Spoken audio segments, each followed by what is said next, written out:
السلام عليكم ورحمة الله تعالى وبركاته. الإخوان، مرحبا بكم في توقعات النشرة الجوية لهذا اليوم، يوم الجمعة، وكذلك يوم غد السبت بإذن الله تعالى.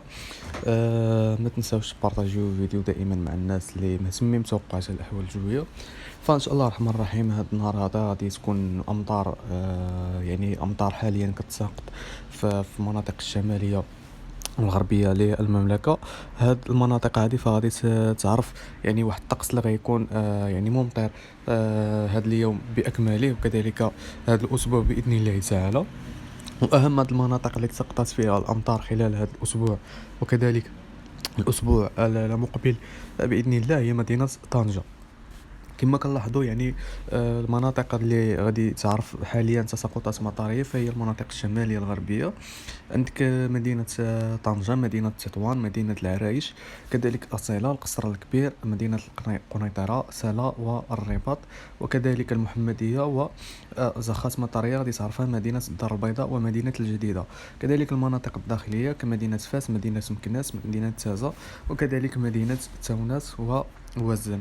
اما المناطق الشرقيه، في المناطق الشرقيه كمدينه وجده اللي غادي نلاحظوا حاليا نشوفوا التوقعات المقبله ديالها. فالاجواء حاليا في مدينه وجده فهي اجواء يعني غائمه، وليست ممطره باذن الله لهذا اليوم وكذلك يوم الغد باذن الله تعالى. اما المناطق الوسطى للمملكه فالطقس فيها غيكون يعني طقس مستقر باذن الله تعالى. نمشيو نشوفوا التوقعات خلال الساعات المقبله باذن الله. فدائما الامطار غادي تكون متمركزه فقط في المناطق الشماليه الغربيه وكذلك المناطق الداخليه كمدينه فاس وتازه ومدينه مكناس. كذلك يوم الغد باذن الله تعالى في المناطق الشماليه غادي تعرف التساقطات. اما المناطق الوسطى والمناطق الجنوبيه باذن الله تعالى فالطقس فيها غيكون طقس مستقر، الى بعض المناطق اللي غادي يكون فيها طقس يعني غير مستقر وطقس غائم باذن الله تعالى طيله هذا الاسبوع باذن الله. كما كنلاحظوا هنا كاين واحد المنخفض جوي اللي غادي نوريه لكم حاليا. هذا المنخفض الجوي كاين في البحر، وبالضبط في المناطق الداخليه للمحيط الاطلسي.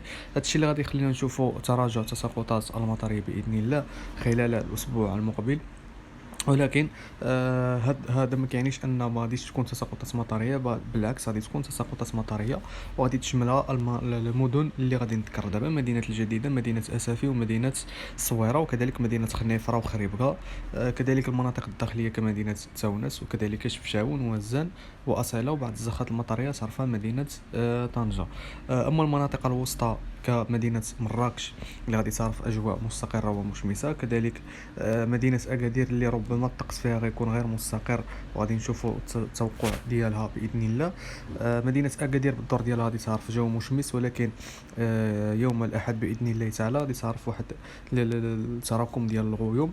هذا التراكم هذا ديال الغيوم باذن الله تعالى فيقد ياثر بشكل كبير على الاجواء ديالها خلال الاسبوع المقبل. كذلك مدينه قلميم نشوفوا التوقعات ديالها فغادي تكون اجواء يعني مستقر، يعني غير مستقره، يعني يكون الغيام وغادي تكون كذلك الشمس.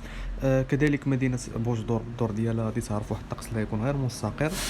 كذلك مدينه الداخله اللي بالدور ديالها غادي تعرف طقس مشمس باذن الله تعالى. كذلك مدينه السماره ومدينه الرشيديه. وهذه التساقطات هذه باذن الله فغادي تشمل فقط المناطق اللي ذكرنا، وهي المناطق الشماليه الغربيه القصوى للمملكه وبعض المناطق الداخليه باذن الله تعالى.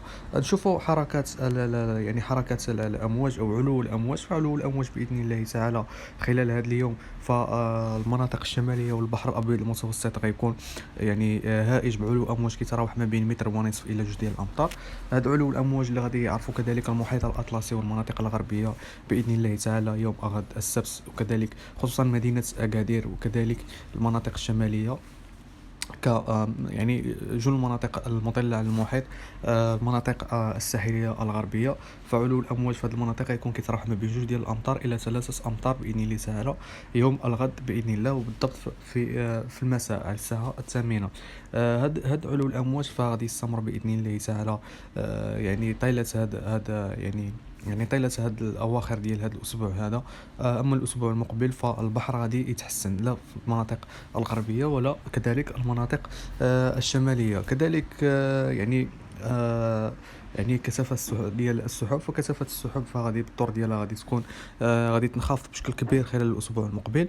ولكن حاليًا كما كنلاحظوا يعني المناطق اللي فيها هذا اللون الأبيض فهي عبارة عن كثافة ديال السحب اللي كثيرة.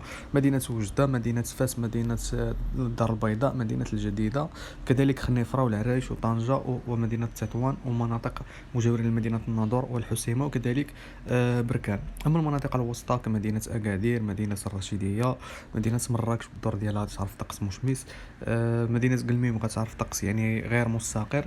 المناطق كذلك يعني بوجدور وطرفاية وطنطان والعيون بالدور ديالهم غادي يعرفوا واحد الأجواء غير مستقرة، باستثناء مدينة الدخلة والمعبر الحدودي المغربي الكركارات. والحمد لله يعني الاعتراف الأمريكي أمس، فالصحراء مغربية ولله الحمد. غادي نكملوا في التوقعات ديالنا كما كنلاحظوا كما قلنا يعني هاد الكثافه ديال هاد السحب هذه فغادي تتمركز فقط في المناطق الشماليه الغربيه، وكذلك المناطق المطله على الساحل باستثناء مدينه اكادير ومدينه مراكش والرشيديه، وكذلك مدينه الداخله ومدينه القويره. نمشيو نشوفوا باذن الله تعالى يعني جوده الهواء. فجوده الهواء اللي دائما ما كنبغيش نستغني عنها في التوقعات نشرات الاخبار اللي كندير، ف يعني هاد الكتل السحابيه اللي غادي تكون فغادي تاثر بشكل كبير على جوده الهواء، اللي غادي تخلينا نشوفوا واحد الجو اللي غيكون مبريسي ومضغوط، اللي غادي يخلينا نشوفوا واحد الارتفاع كبير في غاز ثاني اكسيد الكربون، خصوصا في المناطق الغربيه كمدينه الدار البيضاء، مدينه الرباط ومدينه الجديده، كذلك مدينه اسفي، يعني المدن الكبرى، ولكن بالاخص مدينه الدار البيضاء والرباط وكذلك مدينه الجديده واكادير. اما المناطق او المدن الاخرى فجوده الهواء فيها غادي تتحسن بشكل اللي هو كبير وملحوظ. اما المناطق الجنوبيه فجوده الهواء الحمد لله دائما فيها جوده هواء يعني صحيه وجيده وممتازه. وكان هذا كل ما يخص توقعات الاحوال الجويه لهذا اليوم باذن الله تعالى. نشوفكم في اللايف او البث المباشر اللي غادي ندير على الساعه 5:30 الى الساعه 6. دمتم في امان الله ورعايته، الى اللقاء.